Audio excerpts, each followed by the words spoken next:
Hi, everybody from Windy Acre Bees from Western Massachusetts. And I tell you, about an hour ago, it was sunny. It was warm. It was actually almost 50 degrees, and I had bees flying everywhere.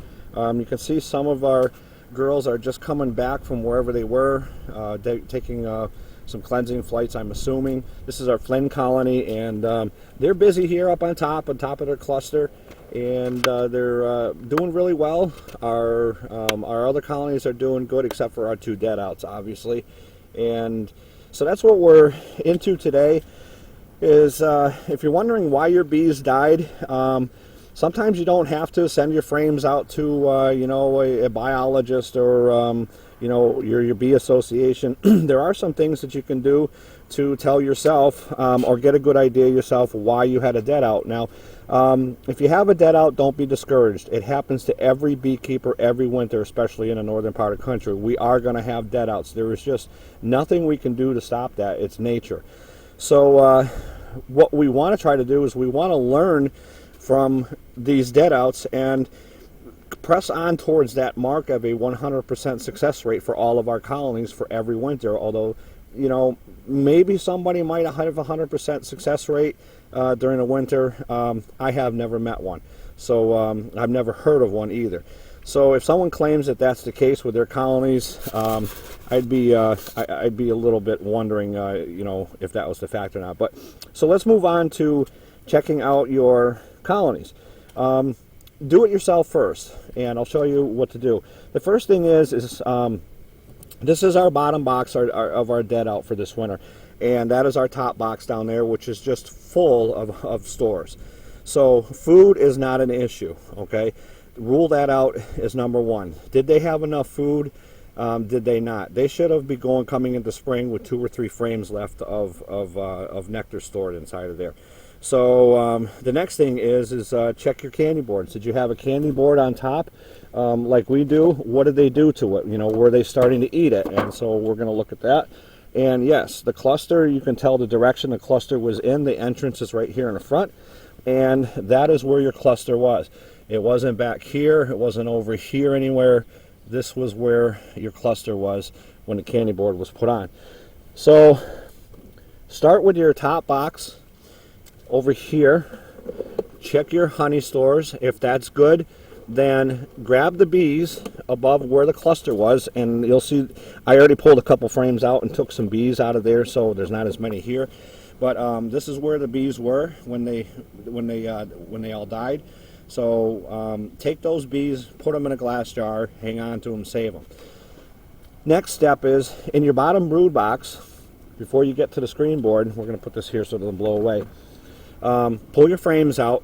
Take your 3 innermost frames that were right here, which we did here. I actually took the 4 innermost frames, and look at them. This one here, full of nectar that they never capped off, but a lot of drone comb in there. So I wanted that frame just to look inside of those the drone combs for mites.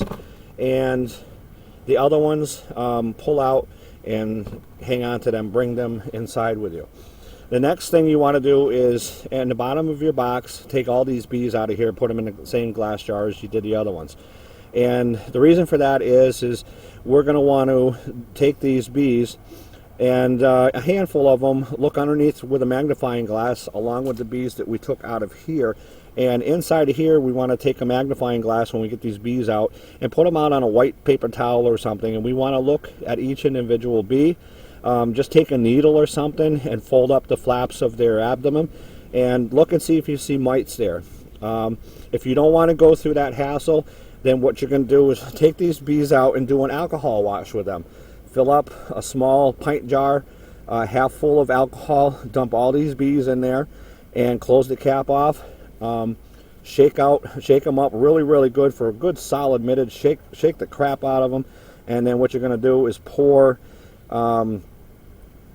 those bees out and everything into a clear plastic Tupperware container, and look inside that alcohol and look inside of that and see what you see for mites.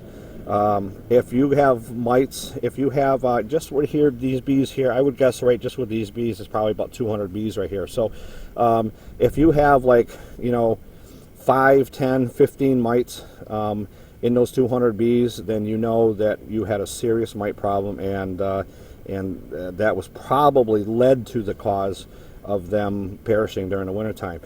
If you look here at 200 bees, 300 bees at the most, and probably another 100 bees in here, I have already reached kind of a decision that this has been a dead out because of lack of population. Also, with the brutal cold that we have, even if there was enough bees in here that might have made it another month, if they have not moved to eat their stores, and they stayed to protect the queen and each other, they've actually starved to death. And I can't tell you how many beekeepers will say in the springtime, geez, you know, we had no mites and we had plenty of stores, but they were all dead on the bottom of the container or the bottom of the hive. And it works out to be that they were protecting any brood that was laid and protecting the queen. And even though they're sitting on top of stores or have stores right above them and alongside of them, they are just not going to eat. They are going to protect them, and they will actually starve themselves to death. So, you know, a heroic but sad thing for these bees to be doing. So that's it. What we're going to do is we're going to one more thing I wanted to show you when you're doing an inspection of a dead out is look at your hive or your mite board on the bottom. Now this is where the front of the entrance was. This is where the cluster was, and we're seeing one. It looks like two hive beetles there, and I thought I saw another one here, but I guess that's it. So 2 hive beetles in the whole colony. That's not the problem. But if you look right here, we have probably about maybe 40 mites, okay? And that was below the cluster. The rest of the mite board is clear. So 40 mites over 3 months of winter from a colony that went into wintertime at about 20,000 strong does not seem like an issue.